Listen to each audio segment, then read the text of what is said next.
Hello, hi, what's up? It's me, Karen, your favorite booktuber, and today I want to talk about reading resolutions. 2025 is just around the corner. That means we're going to get a whole bunch of videos, people talking about their best, their worst, and what their goals are for the upcoming year. And I know one of the biggest goals that people have is to read X amount of books in a year, and I think, yeah, that definitely is one way to tackle a reading goal, but there's more than one way, there's more than one path. And so I did some brainstorming, 10 different ideas that might inspire you in your reading life in 2025. The first one is dedicating 1 year to an author. Now, of course, I'm not saying you have to only read like Charles Dickens. You can read other people, but really making a concentrated effort to go through an entire author's catalog in 1 year seems like a worthy endeavor. I know most recently Alyssa was reading, in this year 2024, she was reading a lot of books by Jane Austen, and I think from what I can gather, it seems like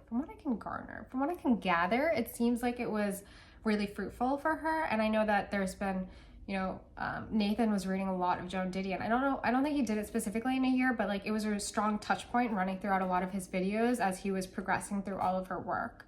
I think I had wanted to put together a list of authors for you to consider, but I didn't do that.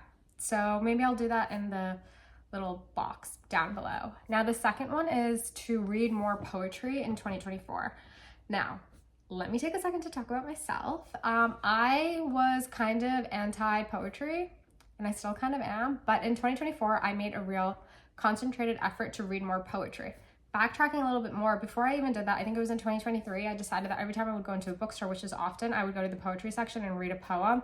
Now, that definitely got me to read more poems, but towards the end of 2023, I kind of stopped doing that. So in 2024, I decided that every day I would read a poem, and I've been really good at it. I've kept at it for most of the year. I think there was a 3-week sabbatical where I was in India and I didn't do that, but yeah, I've been reading a poem a day. I mostly read them on poetry.org.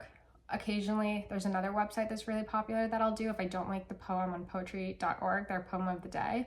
I'm going to be honest, sometimes when the poem's really long, I don't read it. I'll find another one by that author or go to a different website and find something else because I just don't feel that inclined. Oh my God, the sun, I love it. I don't feel that inclined to read a long ass poem because I do it first thing in the morning because I'm doing habit stacking, and I don't think it's brought me any closer to really having a stronger relationship to poetry. But if anything, I've actually realized I dislike a lot of poems.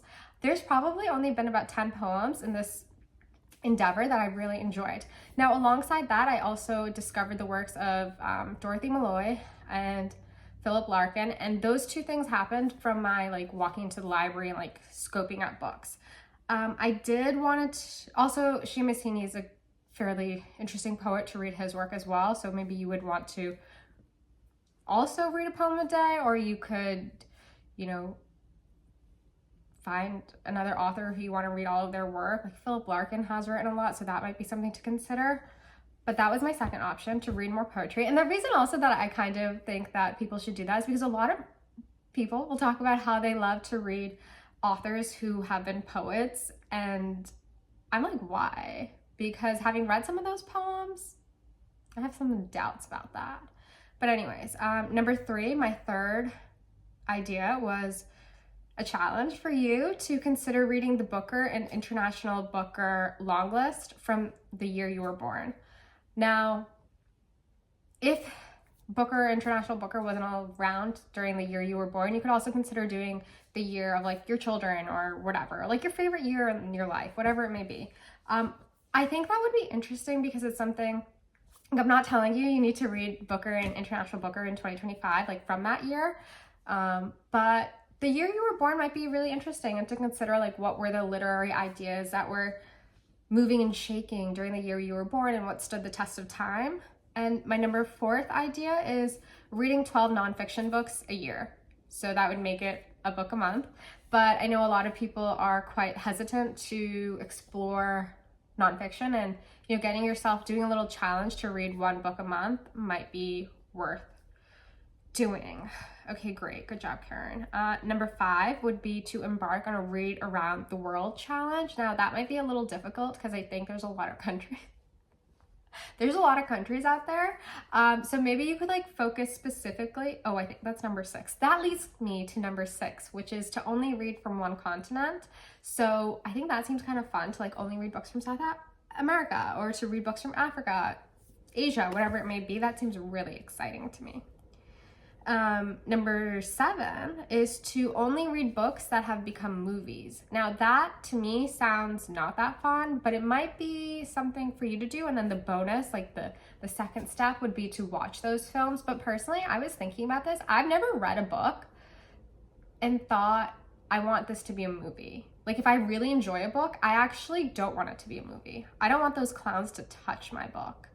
But I have read other books where I've been like, oh, this is clearly written for the screen. That was something I was thinking about recently. Number 8 on this list is somewhat somewhat numbers based, and that is to read for X amount of minutes in a day. Like I know personally when I haven't been reading for a while, I do find it helpful to read for 15 or 20 minutes. And I think that doing a challenge like that where you have to read for 20 minutes a day seems like a worthy pursuit if you're inclined to make reading more of a priority in your day-to-day life. Going off of that point, I do think that it's quite common for people to be like, I'm gonna try to do X for 365 days for the whole entire month, and then they fall off it one day and then they're like, decide to just scrap the whole challenge. And I think that's wrong. Like, don't do that. You should just get up the next day and try again.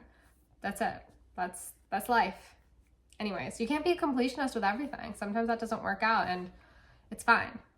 Now, number 9 is to only read a certain color book for a whole entire month. So I don't know why. I think this would be kind of fun to start the year off with like going through the colors of the rainbow, to start the year off by only reading red books. So a book that has red prominently on the cover, the spine, however you want to do it.